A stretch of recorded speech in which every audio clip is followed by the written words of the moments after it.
This Model Y is worth about $25,000, and this is the brand new Model Y, and it costs $60,000. And I'm going to show you what you get in this that you don't get in this in the comparison. We're going to start up front. You have this light bar, which is incredible looking, but also when you come down into the frunk here, it has a drain plug. So it's just added more functionality.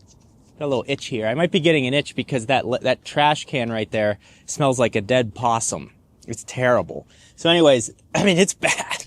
So you have a drain plug down here, which you can turn, pull out, and you could put a bunch of ice in here and it will drain out of the bottom of the vehicle, just adding more functionality to it. So that is a nice upgrade that they've done to this Model Y. So headlight differences, light bar here. I think that's really cool looking. And then you also have this slit up front, which you have the slits up front.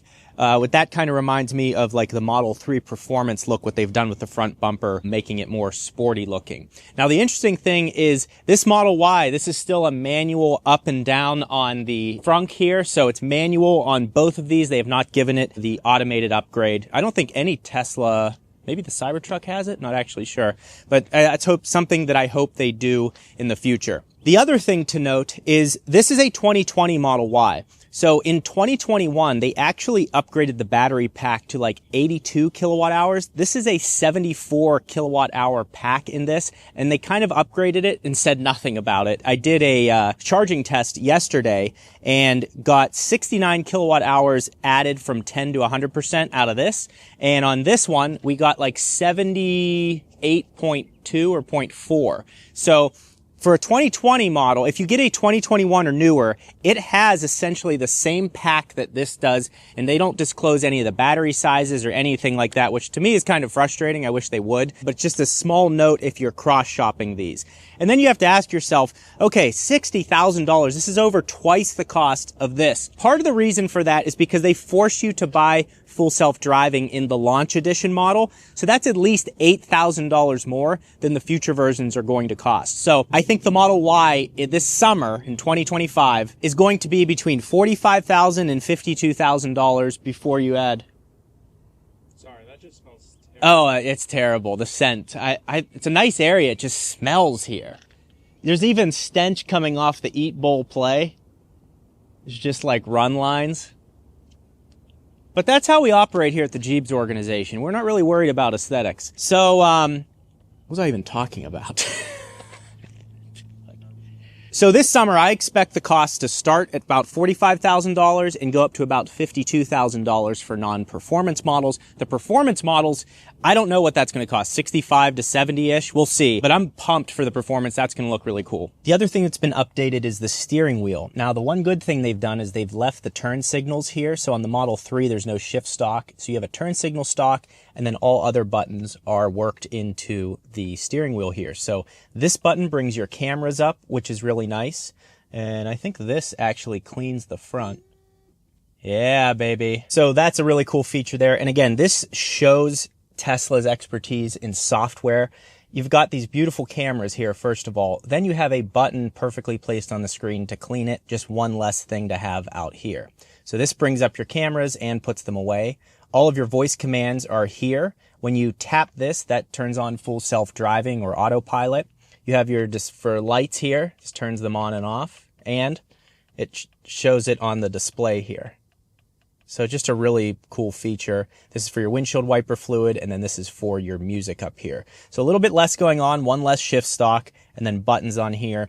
The other thing I will say is if we go over to my old Model Y, the materials of the steering wheel, they call it vegan leather. I've owned this for almost 5 years. I still don't know what that is. But the steering wheel material lasts, and I clean it maybe once a year, but it looks almost brand new. Whereas other German luxury brands such as BMW, they have really nice leathers, but it wears and it's almost impossible to recover at a certain point. So the steering wheel over 75,000 miles has been excellent. Another thing people may not notice, because it's a slight difference, is the screen here this is a 15-inch display. The other one has a visible 15.4-inch display because there's less of a bezel around it. It's also slightly brighter. On first glance, it might look the same, but actually, upon closer inspection, slightly bigger and brighter, so that's really good. The other thing I've noticed out of the rear of the new Model Y is you get slightly more visibility out of this, and you can also see the glass here is squared off, whereas on the old one here, it's rounded off. So I don't know what they did to put, it definitely has a little bit more visibility out of the back, whereas before it was kind of tight. The other thing I did is I just got Expel Tint put on this at Dynamic Tint in Tempe, Arizona. Those guys are excellent. I did 35 all around. So 35 is the legal limit in Arizona, but since the rear glass is already dark, it really blacks it out. It's like really hard to see, and you have to come right up here to be able to see in the video, where in the old one, I did 20% in the back, and it's just much harder to see in, but I had some trouble seeing out at night occasionally. So that's why I didn't want to make the same mistake on this. So that's what I did. The other thing we'll talk about is the roof here. So this has 7 times more reflective capabilities, whatever, than this roof over here. And you can kind of see this has a silver layer in it to help reflect heat. And you can see it's kind of purple, like a Mercedes-Benz S-Class or something like that. And it actually makes a huge difference. Now, I still recommend getting a sunshade if you live, if you just want to block the light out, fine. But if you live somewhere that's really hot, it'll let the AC run better. This, in the old Model Ys, getting a sunshade is absolutely necessary. I have a great one linked below. But that is another slight difference. Again, they're just making the vehicle better overall. This also in my testing was 3 decibels quieter compared to this Model Y. So all these minor changes adding up to a lot. And also the sound system. The sound system in this has 13 speakers including a sub. This has 17 speakers including a sub. And with the cabin being quieter, I notice I can listen to podcasts at even a lower volume than I had to listen to in this. So just all these minor things that you really wouldn't notice. And obviously the suspension in this is significantly better. I have the Unplugged Performance Luxury suspension in this, the shocks and the dual rate springs. Rides great. Still not as good as this because of the sound deadening and reduction in NVH they've added to this. Knocks it out of the park. And it's not like this is anything groundbreaking here, okay? It's just what it should be now. The quality of the ride, everything about this is an evolution of the shortcomings of the previous Model Y, and now it's really hard to beat. It already was hard to beat, even with its shortcomings, but now with better range, better efficiencies, and better real-world results, this thing's great. Now, for the road trips that I take, I always have a portable tire inflator with me, and I did a third-party test on like 10 different inflators. This is the Fanttik X9 Ultra that I got from Amazon. It is incredible, and Fantik's now partnered with the channel. This thing adds 20 PSI to your tire in about 2 minutes. The closest one I could find to that was 6 minutes, 4 minutes faster. And on top of that, there is the V8 Apex vacuum. So I've used this on road trips with my kids. There's Cheerios all through the car. It vacuums it up great, and it's very easy how it all works here. You just pop this up, hit that, and you're able to dump it out. So yeah, these are 2 great accessories, and this can even charge this, and it's a huge battery bank, so you could fill your car up multiple times and not have to worry about charging it. And it has your storage for everything right here. So I'll have it linked in the description on Amazon. It's excellent. This is a really long cable that stores away and then has a little cutout here. It's just really well done. I find myself using it a lot at home. This is excellent for at-home use.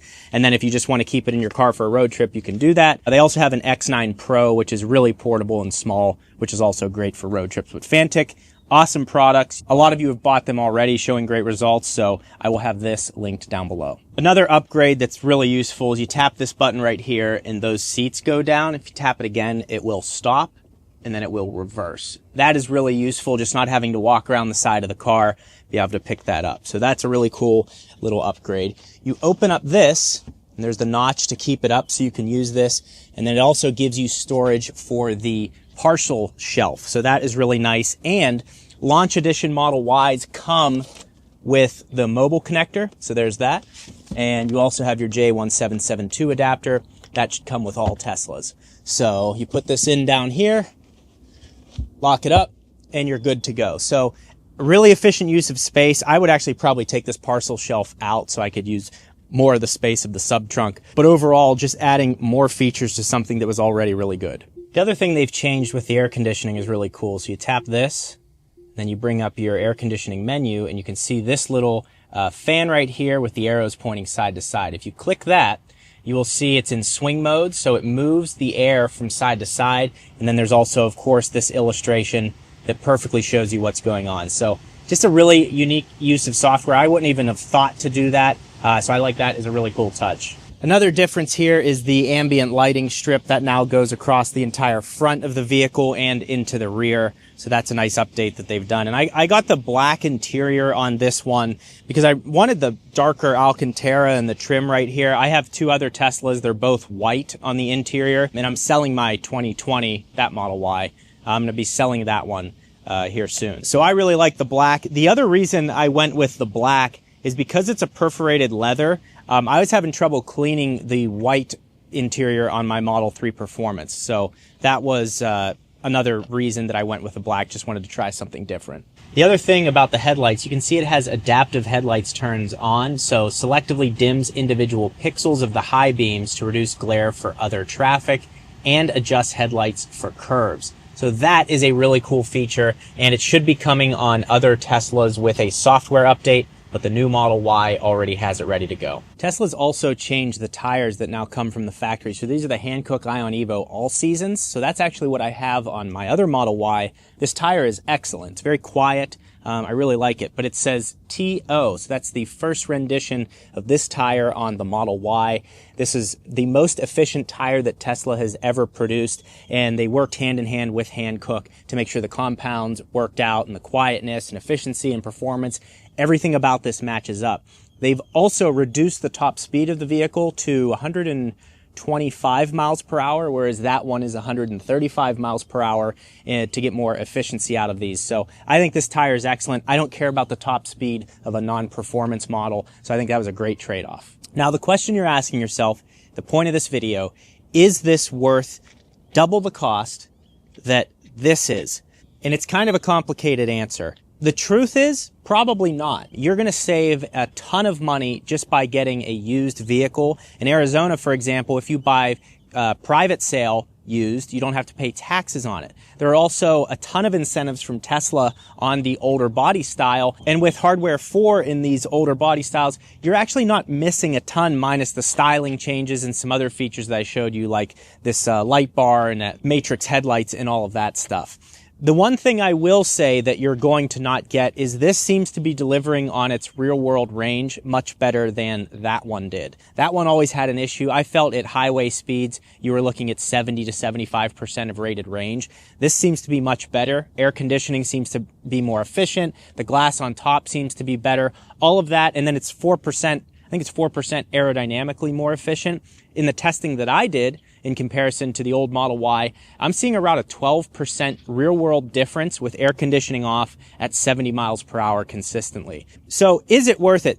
If you're new to Tesla, this is a really cool one. What I recommend to you is wait for the launch edition to be done with the run and then see what Tesla offers. There's probably going to be a rear-wheel drive variant of this in the $45,000 to $48,000 range that gets closer to that golden 400 miles of range with great charging, kind of like the Model 3 rear-wheel drive. It'll be similar to that. So we're kind of in a weird phase right now where the launch edition is offered at $60,000, but that's an inflated cost of the vehicle. That's essentially, you know how dealerships will do market adjustments and it's really annoying. Tesla's saying, hey, we're going to give you a bunch of extra features on this vehicle. So if you really want it, they're making more margin because they're selling you full self-driving and taking advantage of the initial surge of sales. Whereas in a few months when the hype dies down, they'll have the regular models and you're going to save a lot of money. So there is a ton in this, especially the suspension and the sound quality of the cabin. It's excellent. It's on the par with the BMW X3 and Mercedes. So it's there in terms of quality. This is just a launch version that costs a little more, which is why I tell you to wait, buy used, or look at the current inventory. So that's the thing. It's excellent. I love it. If you want the launch edition, go for it. You won't be disappointed. But those are the difference in it. Now, the one letdown of this vehicle is the charging. This video right here will show you the difference in charging between the two of these. It's very interesting.